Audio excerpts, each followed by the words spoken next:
Hi, welcome to this week's edition of Blue Talk. Again, John, Dave, and myself. We're going to look back over Leinster's 31-7 victory over Edinburgh, all the other Pro 14 action, and of course look forward to our match against Connacht the weekend.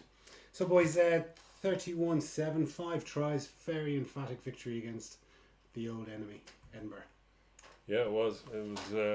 We ticked all the boxes. There was hardly anyone who had a bad game. Mick Carney came on and gave a great account of himself. Obviously, the backs were stunning. Jordan Larmour with a few lovely little flicks, and there was that moment of extreme pornography, which off a line out where it started with Devon Toner flicking the ball up into the air, leaving it hang there for Luke McGrath, and then finished off with a little flick out of the back of the hand by our man, Mr. Larmour. We'll see it in all its glory. Into James Lowe, who had an amazing game. Take a look at that later, but no, it was a brilliant performance. There were lots of things that were really good about it because we lost James Ryan early on. Mick Carney came in, had a great game.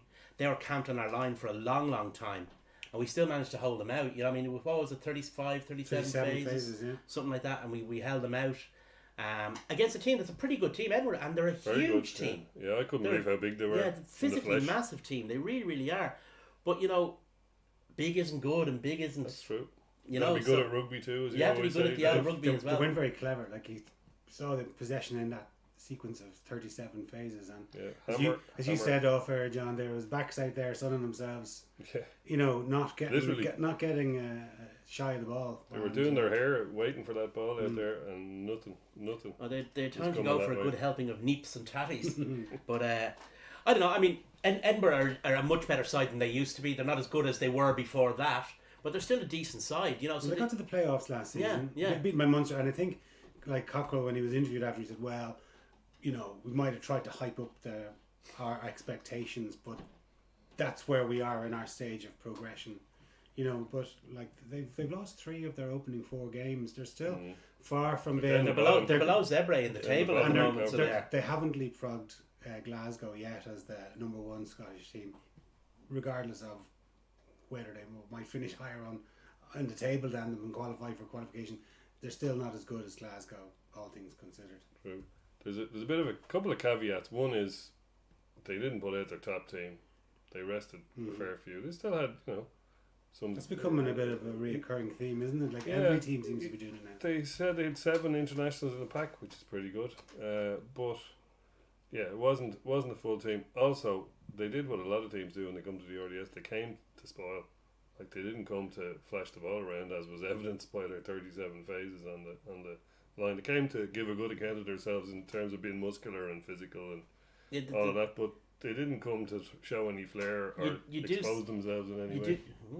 You do see that in all sports, indeed, where a team is a dominant team and the opposition decide to try. They kind of go out there to lose by not much in a way, and they have that mindset. It's what was it Marino said. It was parking the bus to hold their head up to going home on the plane. Yeah. That they're not feeling embarrassed, not getting stuffed by 50 points, and they shouldn't feel embarrassed. I mean, no, there's nothing to be embarrassed about. No, they're a good team, played well, but yeah, they're just not there. But like, just when you saw the physicality that we brought to it, like even though they were a huge team, we remarked on it during the game, like just the unity that we attacked them in the scrum. We got a scrum penalty. We fought for every possession. Like even James Lowe throwing the ball against one of their lads to try and manipulate us to get a line out. He put it down again, picked it up and win. Like he's just so clever at that. As I said, like the defense on the line, like we just hunted in packs and we're so unified in our purpose. Yeah, I think our rucking is really amazing. Yeah. We seem to be able to clear people out and get the ball back out of the ruck. Having so Josh fast. or indeed any of our open difference. side flankers, having a specialist open side flanker there makes a huge difference. And Josh was superb. He really was. His hands were a little bit hard, but apart from that, I thought his general play was just brilliant. His tackling, his supporting, his rucking, of course, on both offensive and defensive ball. he's really come back and hit the ground running. But then I suppose he's looking around him and he's seeing that Dan Levy's a week or two behind him. Sean O'Brien's another week behind there. That'll focus your mind. That'll focus your mind. I can actually see Leinster using two of those three, and having one on the bench. In the when all three are available. I can see them using Sean maybe at blindside or Dan Levy at blindside, and then we're back into the situation we were where we had Kevin McLaughlin, we had Sean, and we had Shane Jennings. We were able to use all three. Horses for courses. Well, Yeah, exactly, yeah. We were discussing that earlier. There's so many options in the back five of the pack. The fact that you can move Farley between 6 and the second row, and you can also, in emergencies, put Reece Ruddock forward into 4 or 5 just during a game for a while. So you've all those options that we used to have where you could. It was the classic Leinster when we won our Heineken Cups, and you started the game with Kevin McLaughlin, and you finished the game with Sean O'Brien at 6 and Shane Jennings. And Sean would go over and Shane Jennings would come on at 7, so you'd have the speed, and you'd probably bring on the faster scrum half for all of that. You'd have Boss in to weaken them, and then on Redden to come in and just flash the ball about like nobody's business. So you've got options like that again, but you've also got you've Reece Ruddock, who's a big muscular 6 that as I said can slide forward. You could have a game where you've 2 back rows on the bench and 3 second rows starting. You can have any amount of options, and you've got Conan, the 3 you mentioned, who are all kind of ostensibly 7s. You've got Conan, who can play 8, Deegan, who seems to be becoming a bit of a universal soldier now. They're moving him out to blind side. He kind of the Geordie Murphy role where you can deploy him at any of the positions. And Doris has only just made his debut. Yeah, and he's still kind of waiting for the main opportunity. So he is. And on top of that, you have all the riches we have come to expect.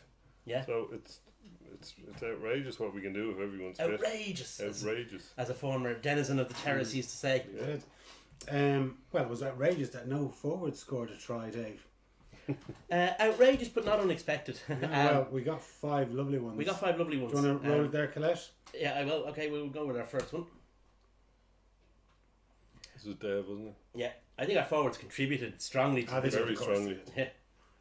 If Dave could have just made that extra yard with this, it would have been super. If he'd fallen the other way, was the comment that had been used.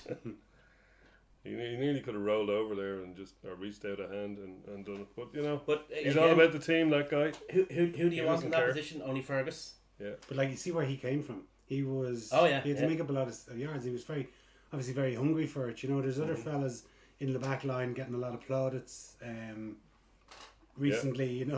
And he's kind of said, well, geez. He's a guy you want in your team, though, isn't he? Well, he's always going to fight for it. I mean, do you remember he made that last-minute try, I think, against Claremont? Against Claremont, yeah. And got us a losing bonus point. Back in 11, I think, was it? Yeah. Oh, 13. 13. That ultimately got us into the Amlin, so... But Dev's been close a couple of times. I mean, I was saying to you at the time, Jay, your man only kicked that ball only 6'9" high. Yeah, you can see how much that meant to Fergus there. Yeah. And Van der Fleer, of course, was up in support very close as well. So, bearing out what you say about him doing the Keith Gleeson role of being the spare centre in open play. So. Well, now we have a look at the one you were salivating about, James Lowe's wonder try. The way Toner hangs this ball up in the air, and you can see the scrum half's in the line out, and look, scrum half. Yeah, scrum half's in the line out, and Toner's in the line out as well. Yeah. So they're actually breaking their ass to get round. And here we go for the second wave. Wait for it. There. And then a little flick. Thank you. And James Lowe had a lot to do to finish that off. It's a very nice time to be on that side of the ground when James Lowe is in action because he's just a constant entertainment machine. Yeah. So he plays with a smile on his face, isn't he, all the time? But he's always doing something. Yeah, But that's Contepomi, isn't it? That's his role as attack coach. Yeah, it's funny we had that question last week. And when you play, it's so difficult to score off first phase ball. Yeah, and yet they've created oodles of space there to do it. Mm-hmm. We had that question last week. How much? That's beautiful.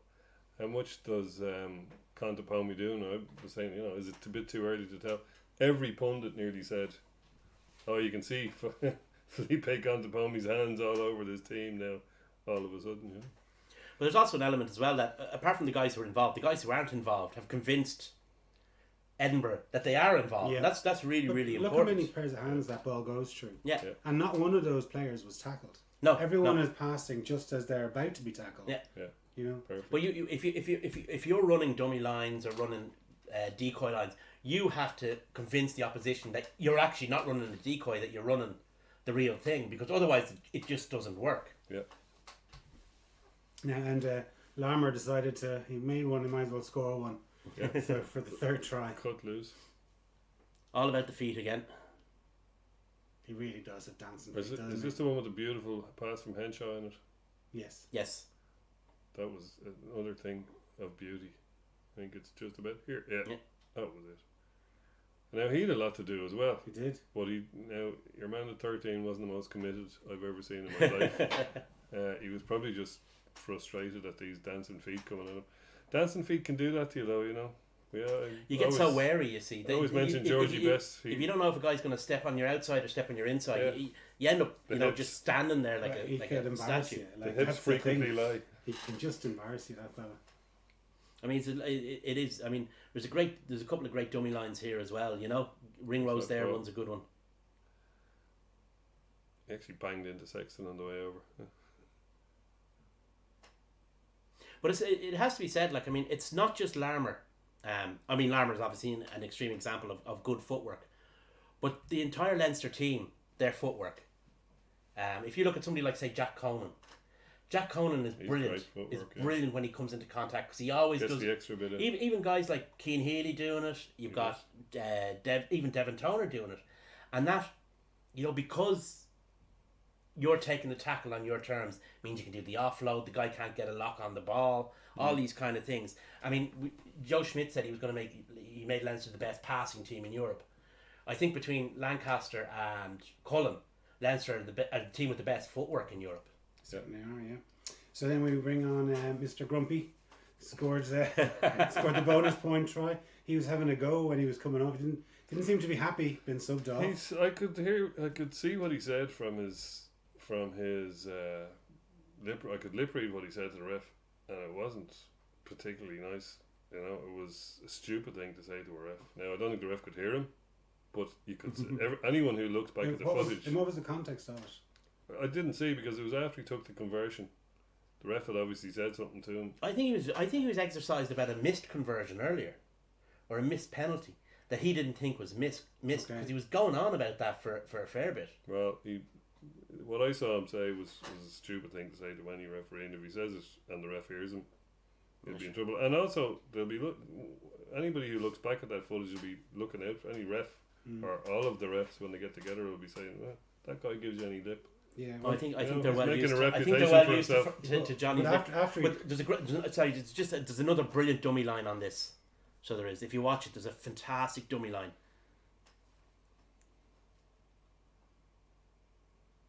Yeah. Henshaw Henshaw again. and Lowe run incredible everyone's decoy a lines. threat. Yes. That's the thing. Like, and everyone, if they get the ball, is going to put you in a lot of trouble. So And you who can do you pick, defend? You know. Yeah, but you can also pick whichever one of them is getting the least attention, because the passing is there to do that. Henshaw's line takes out three guys, Or go or yourself. fixes three guys. It should be said. Look at they've all They're all disappeared. gone the wrong way. Yeah. It's like if you remember the try we scored against Wasps in the Amlin Cup quarter final, it was like the start of the Gaffney loop. Yeah. Only Darcy kept us. Yeah. And that's the thing. If you don't mark every single part of it, then you leave it. Exactly. But it's clever to realise that. It's like when you take the ball from on the ruck. There's no one in front of you. Take it and go. Yeah. You make 15 meters anyway. But like a lot of times, you just presume that there's going to be a defender there in front of you, so you don't do it. But he's not there. Go for it. Yeah, absolutely. Yeah. Who did that? Who made a big fashion of doing that in the Premiership there for Northam? Tongawiya a few years ago. He made more meters off breaking through the middle of Well, rucks. speaking of his former club, I remember O'Driscoll did it twice in the in the Heineken Cup final. Yeah, that's right. Yeah. In 11. And the last one then was the last minute of the game, just to put the icing on the cake. Gary Ringrose. Turnover ball is the most dangerous ball. Yeah, that was shocking handling, though. In fairness, you would have caught that, Dave. I would have done. No, I wouldn't. And fair off at a fair whack and leaving the hole. Now, Ross Byrne missed this conversion, so listen, Gary, just going a bit closer to the post.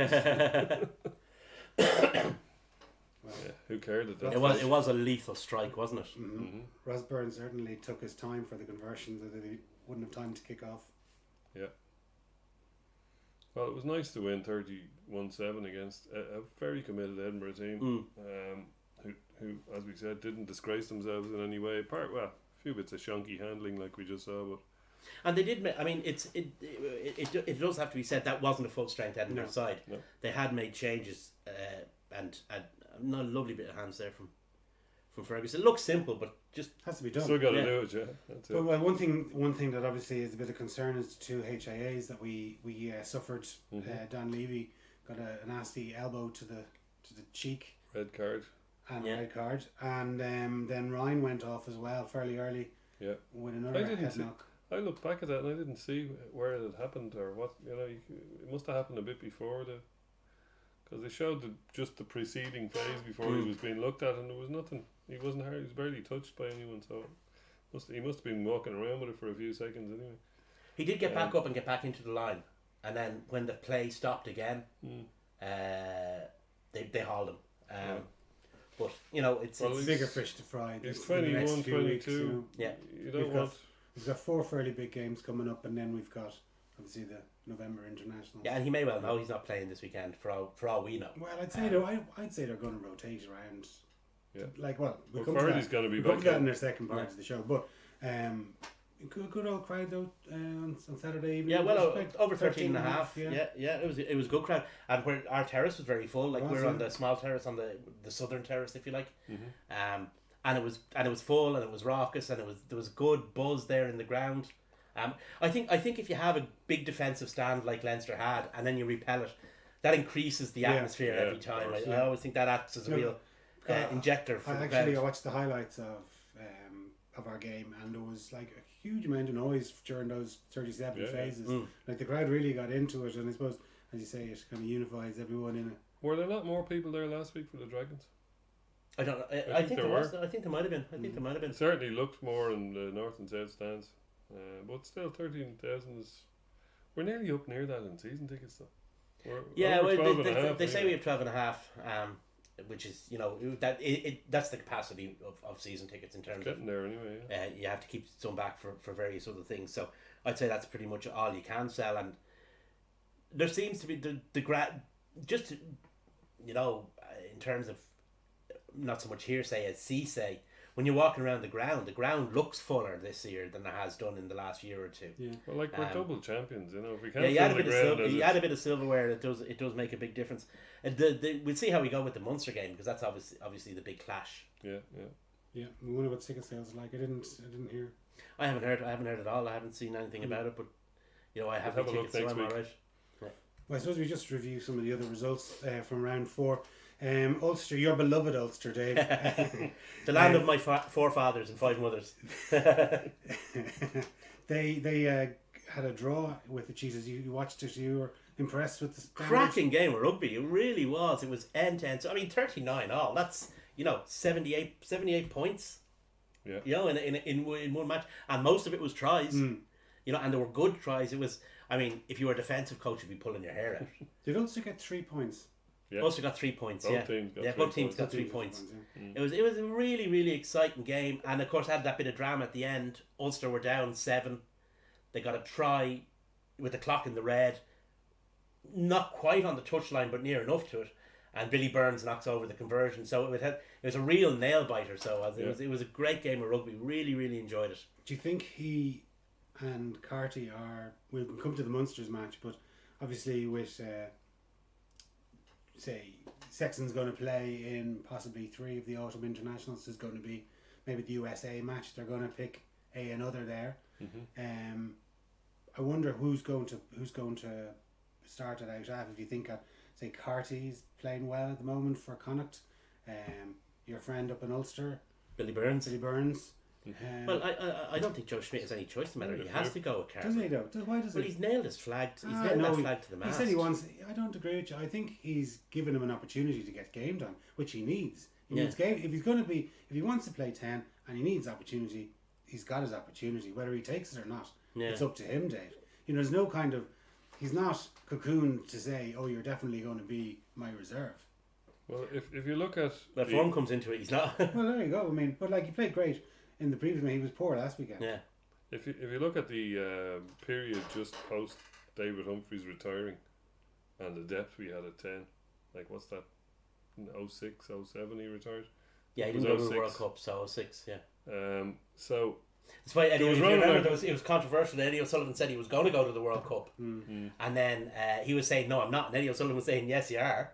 And if you remember, Thornley had a couple of pieces on it. It was Well, quite a controversial period. Yeah. the point is that at that time there was pretty much Raj and it was Paddy the- Wallace. That was it, really. It was Yeah. after that, and it was Paddy Wallace. So, like, if you look now, you just named Jack Carty. We've got Ross Byrne, who wasn't quite capped in the summer. We've got Joey Carberry. Obviously, we've got Johnny Sexton. We've got Billy Burns coming into the picture. We've got Tyler Blaine, who's Yeah, he's supposed to be coming back soon. fit. Yeah. And that's without mentioning the other couple in Munster. And you've the two exiles that were Madigan. the two guys behind Johnny Sexton only a couple of years ago, Yeah, Madigan Jacko. and Jacko. So there's an awful lot of out halves all of a sudden that weren't there 12 years ago, 11 years ago, whenever it was. Yeah. So, yeah, I think that's great. But you could probably say that for a lot of positions. I I was mean, about to say it's in nearly all positions. Do you know there was? Do you remember that match in Twickenham? I think in 2012. Tom Court, Do you know what I mean? There was once Mike Ross got injured, there was literally no one behind him, and now you go through the props and there's a dart. There's Well, the IRFU put in place a Yeah, strategic plan for that but they position. had to. But like Yeah, regardless yeah. of whether it's prop or second row, back row, do you know what I mean? There seems to be They all have depth. there is, there used to be just a 23 or 24 in the squad, and if you really scratched it, there was very few underneath it. Now, I still there's a good bit of still think the one position, and where there's a sizable gap between the incumbent Yeah. and the Scrum next half. guys is scrum half. Now I like Luke McCarthy. But or you're Luke talking about one of the best players. In Oh, the that's what I'm saying. I like Luke McGrath a lot. I like Kieran Marmion a lot. John Cooney's gone brilliantly up at Ulster. James Hart is back in the Irish system. He had a good time over in France. Whether it translates back into his Doesn't play. seem to be fancied in He Munster. doesn't know. Well, I think he was signed by the previous coach, wasn't he? I don't know. But anyway, Conor Murray is just so good, Mm-hmm. And I think both halfbacks are a considerable Yeah, distance. but they are But two of the they best are two of the players best players in the world. But there's no other position really where we're I mean, even if everybody's talking about James Ryan, right? James Ryan is the Irish Maro Itoje, the Irish Brody Retallick, whatever. But there's still Ian Henderson there.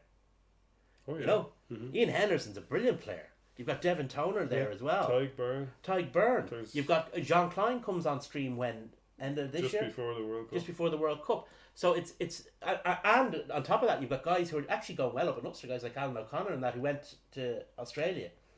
So there is actually a depth there, even behind Alton Delan. Ulton Delan. Yeah, I almost have forgotten. Quinn Rue. Quinn Rue, a guy Joe Schmidt really likes. So there is a lot of depth there. Yeah, absolutely. Well, Munster got absolutely tonked over in man. Cardiff, 37-13, like that was, and they went out pretty strong. They had They went out very strong. they had CJ O'Mahony back as Yeah. well.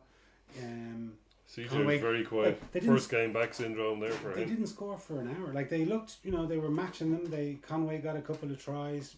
I think I switched it on with maybe 15 gone, and they were tying. Then they Yeah. barely scored after that. Conway was probably their best Conway player. Conway has been their best player over the last 12 months. Conway and Earls have been their two best players. They've Earls and Murray to come back. If we slagged them a bit last year for having 5 top class players and not much else. And like of those 5 top class players, 3 of them were there. 2 of them weren't. You could probably add Andrew Conway. So they don't have the depth. They're starting to develop it. And Yeah, their back row is ridiculously unbalanced. It just is. I don't care what anyone says. It's unbalanced. Yeah. And you saw the difference when Cardiff went out with a specialist 7, a specialist 8 and a specialist 6. And they just destroyed Munster's back row. Destroyed Yeah. it. blew it away. Which is a bit embarrassing when you consider that that's two of the Irish back row. Yeah. Generally. Yeah, but that's what happens when you play guys out of position against good play. I mean, Nick Williams, for all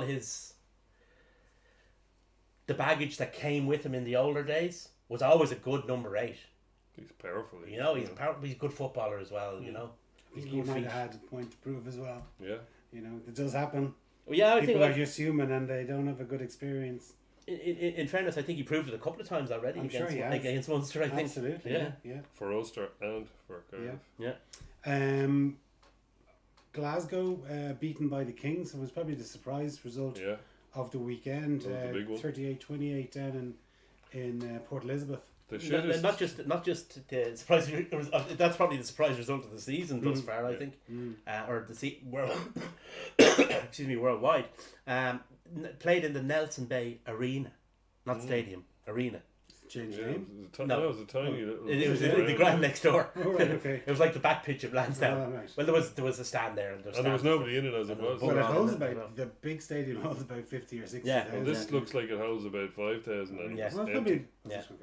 Okay. But yeah, fair play to the Kings. I mean, Absolutely. they'll I be have to dancing say- on the streets of Isuzu tonight. I have to say, I was in that Nelson Mandela Stadium back in 09 for the Lions match, and it was fairly empty as well, even for the Lions. Yeah. So if you can't fill it for, admittedly a midweek Lions team, but still it was the Lions, and all of their hordes of travelling. If the Lions hordes hadn't turned up, the stadium would have been deserted. Mm-hmm. You know what I mean? Well, not, it was- not really a rugby town. It Port was Elizabeth, good to see them. It was good to see them do the business.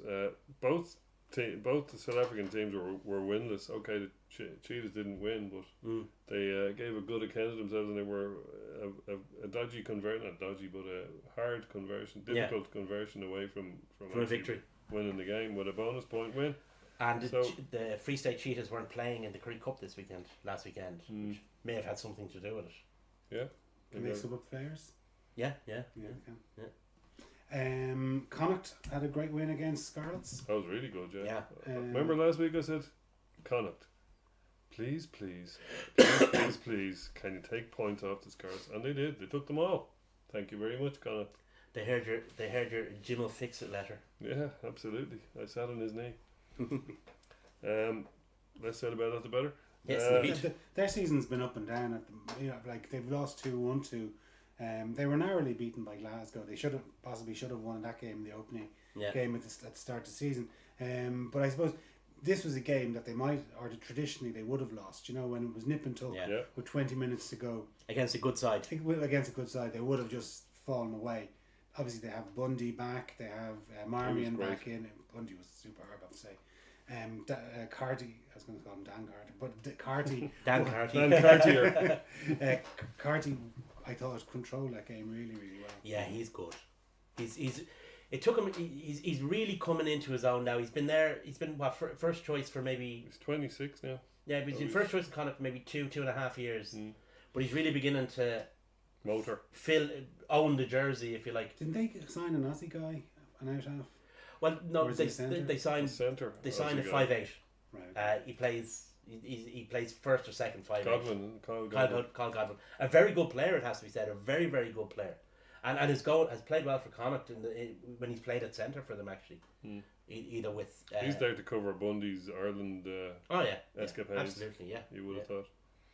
But no, it was great to see them do so well. It really was. I just hope they've used all their We'll get to that. they've used all their stuff in advance of next week's game. Yeah. They'll be happy. They'll be complacent maybe. Zebra's march up the table was halted by Bernard Jackman's Dragons.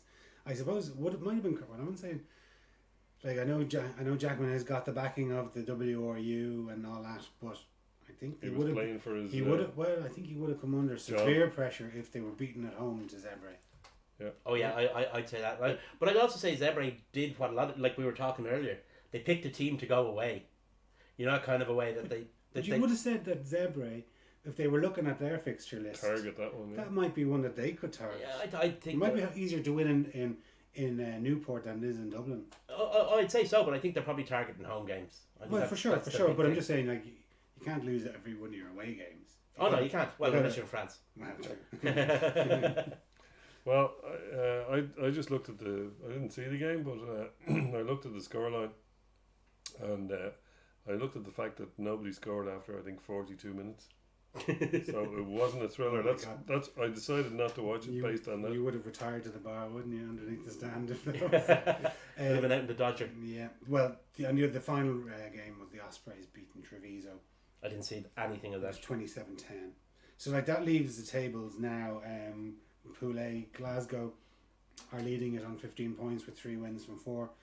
Ospreys also with 3 wins from 4, and Connacht in third. Munster down in fourth, just 2 wins and 2 defeats.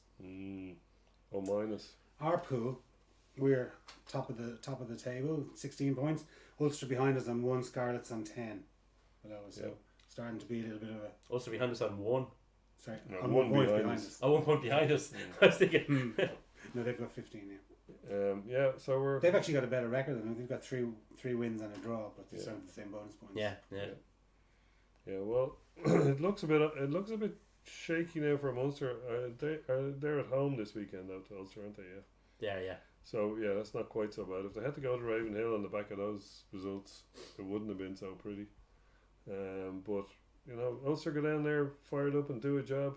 Ulster have won down there recently. They You know, They have. things to look like. If you're in Munster, and I'm not saying they will, but there's an outside chance that Ulster could go down there and turn them over. If they do, they're coming to Dublin the following week.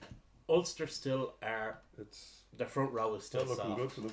I mean, don't mean soft. I mean, they're what I mean is their options are soft. Mm-hmm. Vian Herbst had to go off very early on.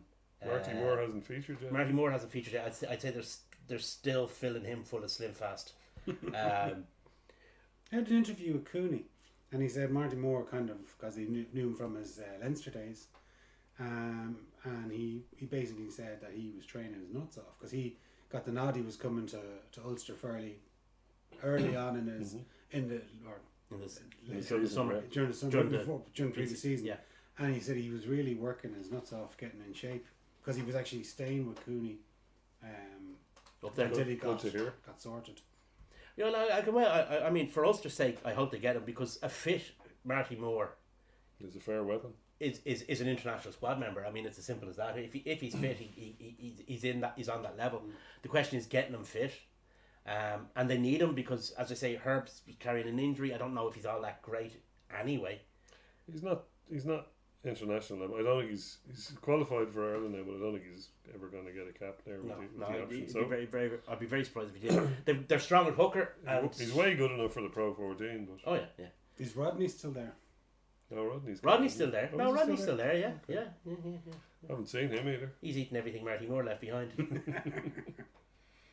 Nick Williams still has a burger van named after him.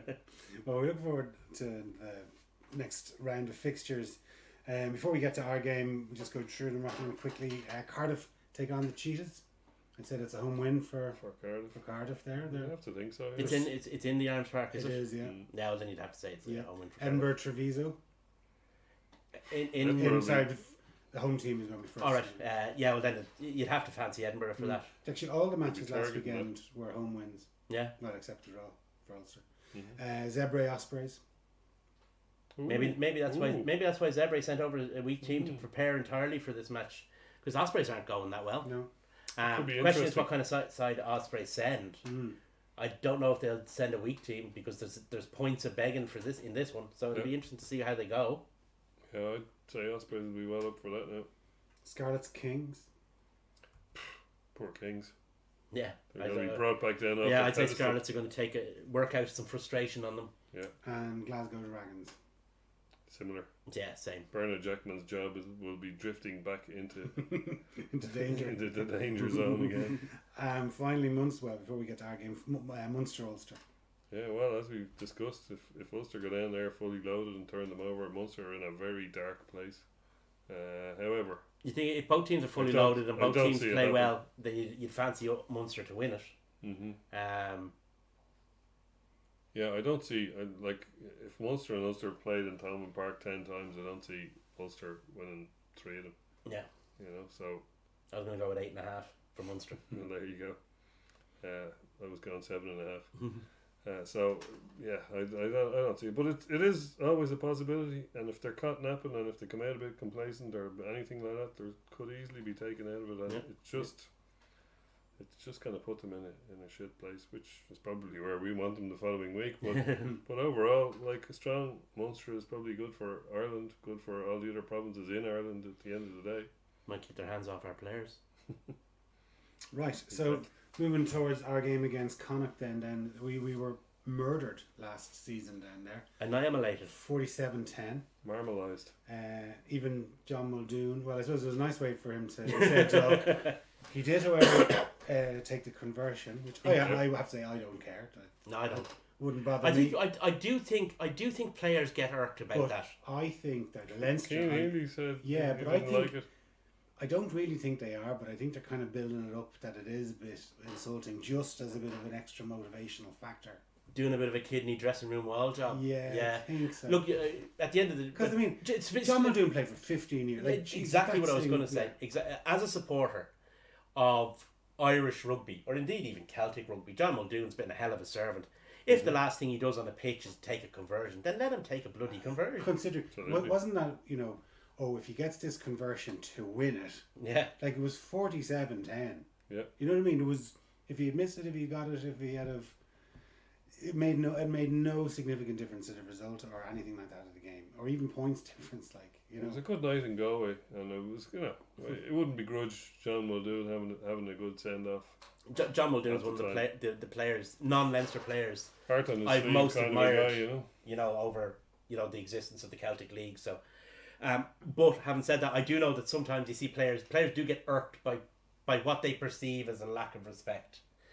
Even if it's unintentional, players not just in Leinster, or not just in rugby, in every sport they get annoyed by. It's like letting a goalie take a penalty in soccer. And it's also like, if you're hammering a team and you go for points still, Yeah, rather than going for touch, yeah, and you say, oh no, we're going to take 3 more here. yeah. Like, I think that can really piss off Yeah.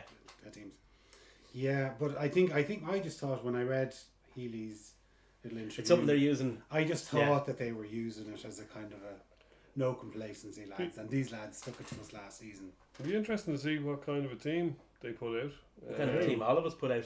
Yeah, well, what I meant was Leinster. All right, so Kind of a team Leinster put out. Johnny Sexton's played the 2 home games. You'd probably see him rested, yeah, I would have thought. Fardy was rested last week, so you'd probably see him played. Ringrose James and Ryan Henshaw also Both played 2 games. Mhm. So you can see Tamani coming in at 12 and O'Loughlin maybe. Noel the wall. No, well, maybe even no, he didn't. he'll be needed on. He will be needed on the benches. Well, though Frawley apparently is has healed, but Noel the Wall might be needed for 10-12 cover. So when you start stacking up all those things, Sean O'Brien could be on the bench making his Well, comeback. he was water Boy, boy. which is always a good sign. So Yeah, it's a sign that he'll be there next week. So yeah, there's plenty of options there in the back row. I wouldn't be worried about the back row. Second row will probably James Ryan. Probably even if he passes all his return to play protocols, will probably be sat down or stood down. Was that his first game this season? No, didn't he play against the Dragons? James Ryan did. Yes, you're right. It was Devon Toner who made. Toner played previous to He that. played previous to that, so Yeah. yeah, So they're kind of dodging them in and out. Yeah. putting them in and out, so that's fine. The only thing is, Mick Carney made such a Yeah. and seems to be the guy in favour. And he used to play for Connacht, so Yeah, he seems to be the guy in favour this year. I mean, he's made the bench more often than Maloney. He put in a really good stint, I thought, on Saturday. Although one thing I noticed actually was watching the guys between the period where the players are finished warming up and they've gone off and they come back onto the pitch. Maloney and O'Loughlin were doing shuttle runs. Geez, when he gets a full head of steam up, Maloney can fair shift. Really, really can. He's got serious pace. Yeah. That's apropos of nothing, but I just thought I'd mention that. thanks, Dave. Maloney, you mentioned him Well, he having should less kick down to the benches. second row union if he's got pace. That's true. Mal O'Kelly used to have some serious pace on him for a big lad as well. And there've been a few of them. Just actually, that's Devon Toner, who just reminded me of when Leinster played against Wasps Yeah. 10 years ago. Yeah. And Mal O'Kelly got the ball and just was held up Yeah. the same exactly same place on the park, and I think Shane Horgan came in and scored around Yeah. the back of him. I remember Will Greenwood roaring over the microphone. He was commentating, "Go on, big man, go on." Yeah, well, Maloney, I think, has had a few benches. Yeah. I'm not sure that. Mick Carney, just see, I'm not sure that Carney's had more than him. it just seems to be that And the Carney- wind seems to be favouring Carney at the moment. Carney and Nagel started and I think finished the A game that we had in That's right. Yeah, against Cardiff in Donnybrook. So they might play Nagel. don't think so. You never know. Well, I Never suppose know. they've got to try and keep everyone happy and give them some Bit of sort of rotation. game time. Yeah, I But mean, why you have them in can't- the squad if they're not going to be ever used? You can't rest everyone though. You know. You No, can't- no, that's fair enough. You have to blend the You do, teams you rather do. than. But I just think that they have bigger fish to fry, and when they look through the next 4 weeks of fixtures, including this one, I suppose will be you've got 2 European games, you've got the Munster game, and then a local derby. You've got these 4 games, then you've got subsequently 4 internationals. That the majority of the Leinster squad are going to be in some form or other involved in. It's a long, long stretch of games that they need to keep Mhm. everyone fresh for. That's true. And it's a World Cup year, as we're Yeah. almost sick of hearing already Mhm. after 4 games in. Absolutely, yeah. So, just one of our live watchers, Murdo Thompson. He's good a- man, he's a Murdo. Ouija. He wants us to move on from talking about Glasgow, but anyway. that's a fair comment. If Yeah. I was a Glasgow fan, I'd be wanting them to move on too. Yeah, it's good to have a Glasgow fan watching us avidly. Yeah, much Cheers, valued. Murdo. Yeah. So, we're repeating ourselves, are we? Excellent. So, I suppose well, we kind of start talking about the autumn internationals, and it just got me thinking. Like, your favorite player, John Zebo, scored his 5th try for Who? a young man that's gone over to France to make his living after Munster rejected him. Simon Zebo scored his Playing the 5th accordion try. or something. He Playing scored the world's smallest violin. Yeah. he scored his 5th try in 5 games for Racing. Should the IRFU reconsider their self-imposed no foreigners need apply? It's pretty simple. No. It's pretty simple the way it works. Like, if there's a massive winger crisis in Irish rugby, they will have no problem calling Simon Zebo back into the fold. However, if there isn't, he won't get a sniff, and he knows it. And there currently isn't a massive winger crisis in Irish Yeah, rugby. I mean, like, The only crisis is one of oversupply. I only raised the question just because of, I suppose, just to really to debate it. I personally don't agree with it. I think, like, if you look, even Stockdale came in last season, you know, kind of fairly unheralded, and came in and became the, Superstar. well, I'm not so sure a superstar, but certainly, He was near enough to it. well, he certainly Broke the broke Six try Nations scoring record, try scoring and record, yeah. you know, has a strike rate that even Simon Zebo will be very proud of. Yeah, Zebo has scored very few Six Nations tries. Stockdale may have scored more in his one season than Zebo did in the whole of his career in the Six It would Nations. take a series of unfortunate events, to quote Lemony Snicket, for us to, and I agree. Well, the IRFU would have no compunction about calling anyone back from France or England If they need if there was that thing. But if you look around the provinces at the moment, you've got Stockdale has to come back. You've got Arrows. I'm going clockwise. Sorry. You've got Stockdale up there. You've got Gilroy up there. You've got Will Addison. Don't forget, who's been playing very, very well for Ulster up there. You come down to Leinster. You've got, all the guys at Leinster. Like, you've got Fergus McFadden. You've got Barry Daly. You've got the Carneys. You've got a whole plethora of guys. Then you go down south, and you've got those two, Earls and Stockdale, who are Earls and Conway, who are probably their best players, I think. And Darren Sweetenham isn't that far off it as well. Then you go around to Connacht, and you've got Adeoloken, you've got Kelleher. So it's not really a situation. A lot of whom have been good corporate citizens, shall we say. But in fairness, most of those names you mentioned are not high on Joe Schmidt's list. Like, a lot of those guys are one cap. Yeah, but they're higher on Joe Schmidt's list right now than Simon Zebo. Yeah. And the thing is, if he decided, right, okay, Stockdale is out and McFadden is out, we'll say, and he decides to bring back Zebo, or he would need more than that. But if he decide, what are the rest of the guys in the rest of the provinces going to do? You know, are they going to say, there's a bit of well, that. we stayed here, we had options, we stayed here, blah blah blah. We were good boys. What is You the know- word that you would most associate with Joe Schmidt? Ruthless. That, yeah. Cap. Detail, I would Baseball say. cap. Is that one word or two? Detail. One. Everybody, the word detail will come into anybody who talks about Joe Schmidt for more than a minute is going to mention the word detail and control. The control of the players. Like, he has Yeah. no control of Simon Zebo. I reread. Conor Murray is possibly the only one apart from Sexton that could go abroad and get his game. Furlong. That's it. Furlong.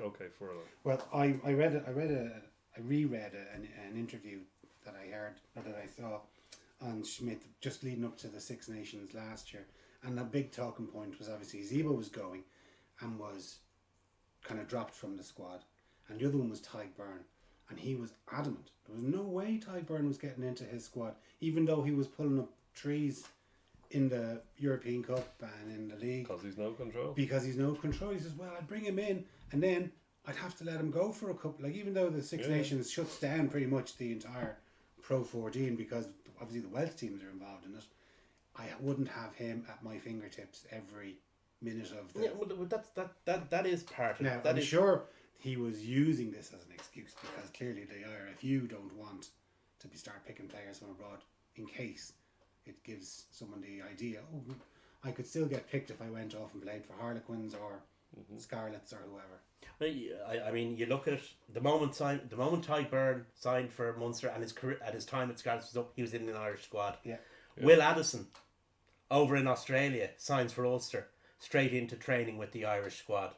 So it would take a massive lock-in, and the key's been lost to the winger factory in Ireland before Simon Zebo. It's just the way it is. I mean, Joe is a pragmatist as well. I mean, he does keep an eye on the being pragmatic isn't just a short term thing.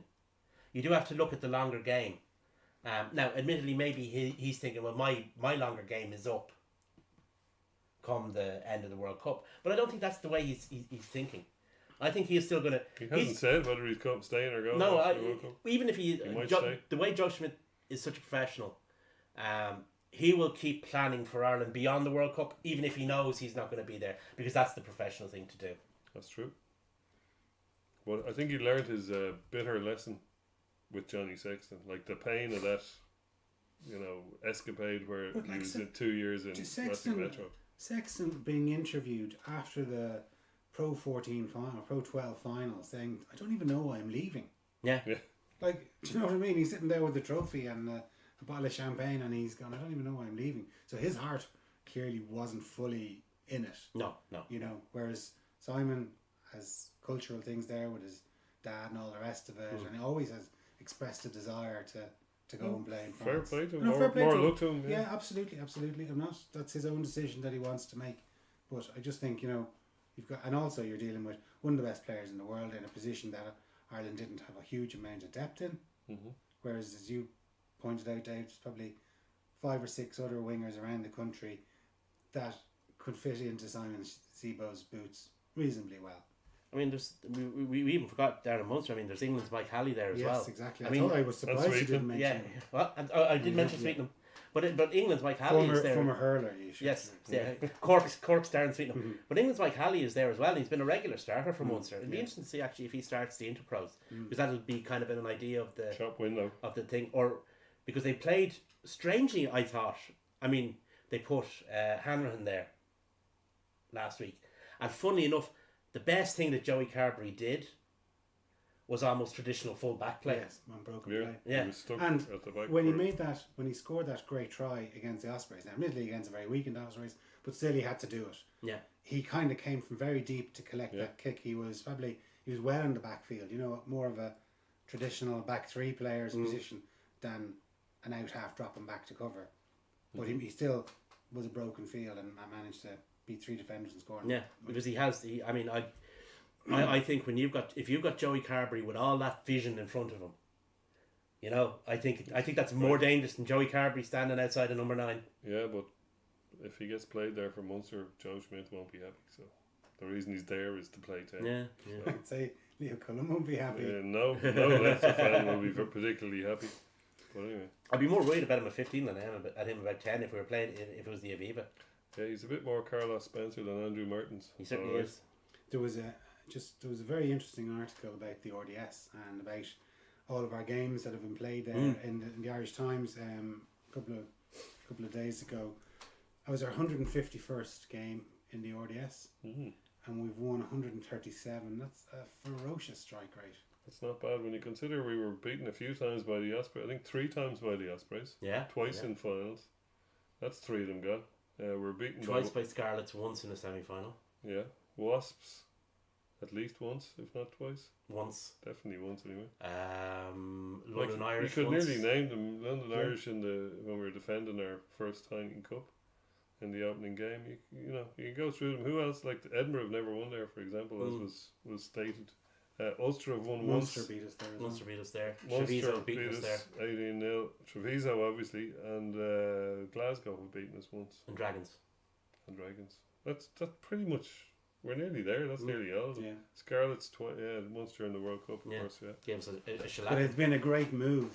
I suppose, you know, we grew up going to Donnybrook, and it was, people I suppose weren't sure going back 10 or 12 years ago how it was going to work out moving into the RDS, but like it's Splendid. it's still not obviously the finished product, and you want that new stand built, but it's been able to accommodate far greater numbers than Yeah. you could fit into Donnybrook. And in more comfort as well. I mean, you can bring families to the RDS because there's all that space, which is a huge advantage.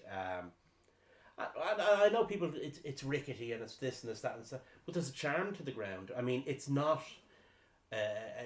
these cookie cutter stadiums you see being plonked down in out of town retail parks. I'm sure.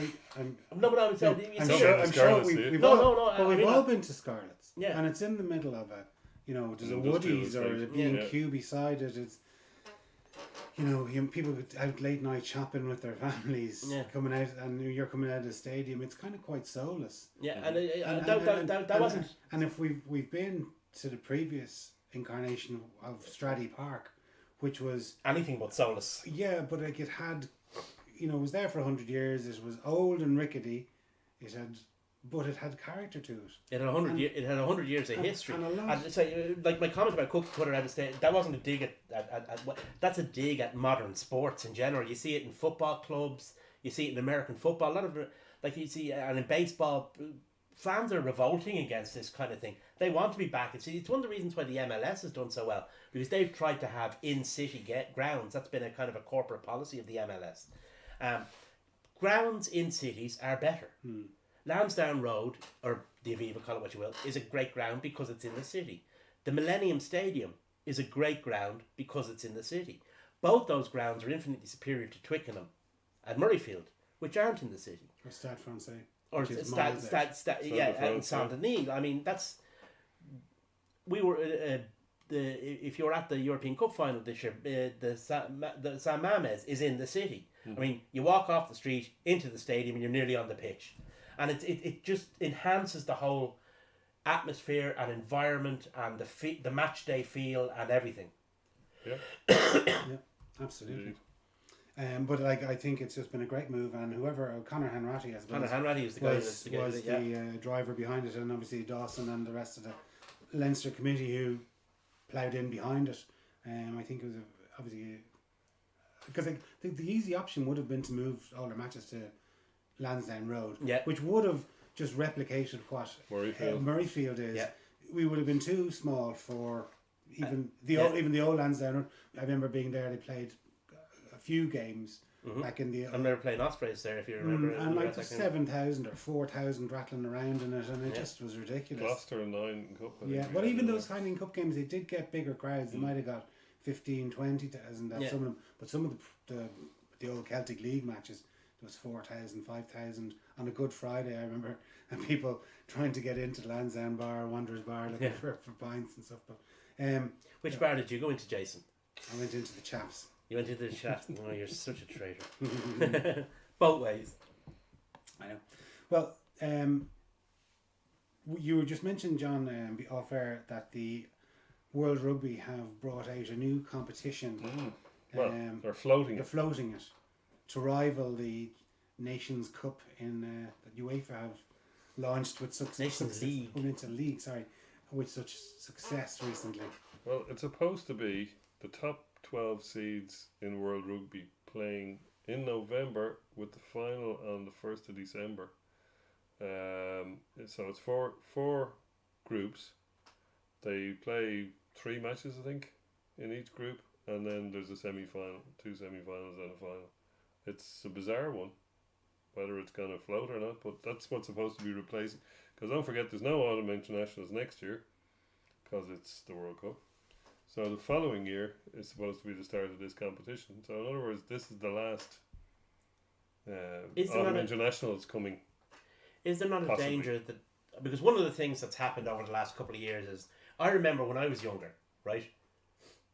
The World Cup came around, and that's when you saw the All Blacks, right? And these mythical creatures came from the mist of the Antipodean Islands, and totally changed the way you saw rugby, and then disappeared off again for another 4 years. Or when they were touring, you saw them every 4 or 5 years, and now you see them all the time, and it's like, oh, the All Blacks. You know, is this not in danger of doing the same thing to the World Cup? Isn't that what's happened to the championship in the Southern Hemisphere? Yeah. They just play each other so regularly that people have just become fatigued with it, and as a result, do you know what? I'll catch them next season because the All Blacks will be in town. Watch it on the telly. When there's always biscuits in the tin, what's the point of biscuits? Yeah, indeed. Well, yeah, I don't know if it's going to actually float, but it's the other thing I didn't mention about it is it's supposed to be in both sides, both hemispheres.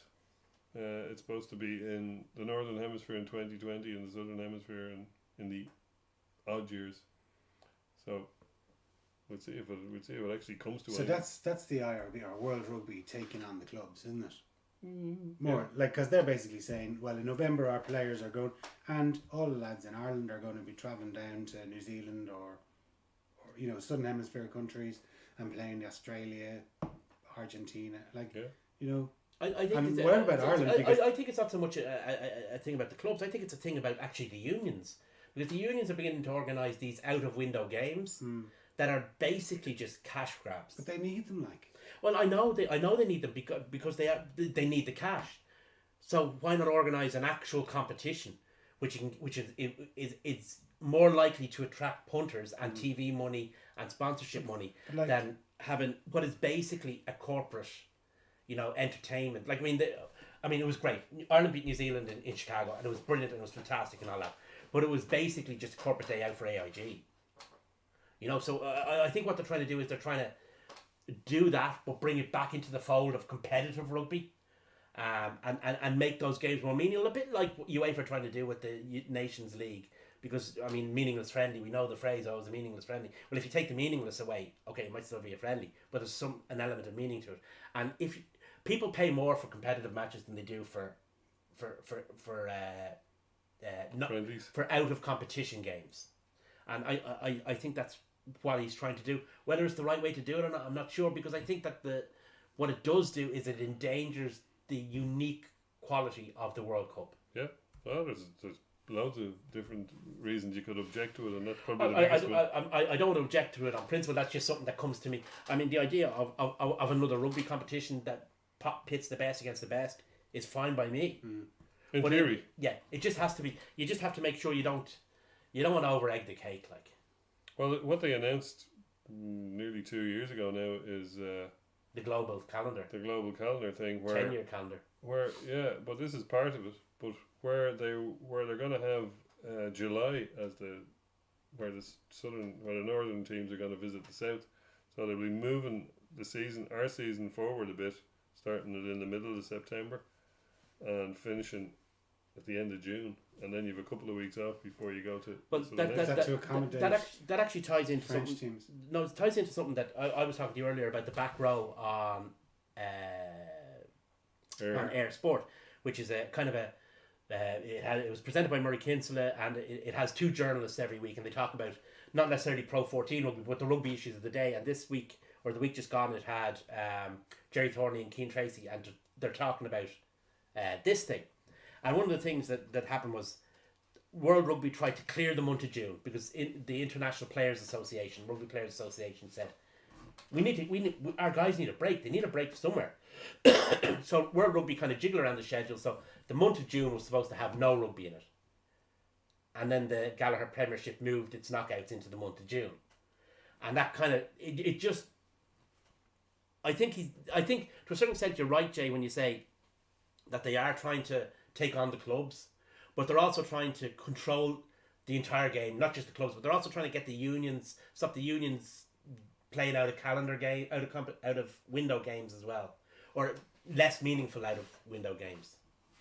Yeah, well, I mean, but you can see why the unions need those games, because that's where they make the money. Oh yeah. You know, and like that game in Chicago, we all know what it was for. It was clearly a corporate thing, and just like they're playing Italy, just like Murdo's Scotland are playing down in Cardiff, which That's a really it's a really bizarre that's one. Yeah, because it's a very strange the choice. Six Nation games should be utterly unique. Yeah, You know, okay, I understand World Cup World Cup warm up, absolutely, but you know, Playing against Cardiff in the Millennium Stadium is not exactly a Like big whoop-de-doo for either Wales, or well, obviously Like, it's I making mean, money for Wales. but I doubt many lads from Scotland will say, do you know what, I'm going to jump on a train or get into my car and drive down.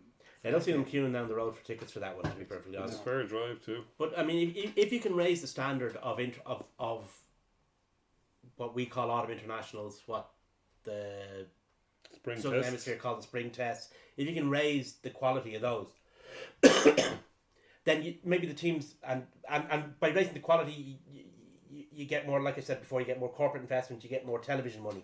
If they can do that, then maybe the teams won't need to play out of window games, and maybe that'll take some of the ease some of the burden on the players, because players are getting burnt out. Yeah, but maybe if some of the English clubs didn't play the players in so many pre-season friendlies, might help. Well, I mean, Back to that old chestnut. Well, you know, it's he's a right, valid but point. there is no one answer. That's the thing. There is no one, and I think this. If this works, it'll work as part of a more overarching reform. Yep. Well, interesting times ahead. But anyway, boys, thanks very much, and thanks again for watching. Cheers.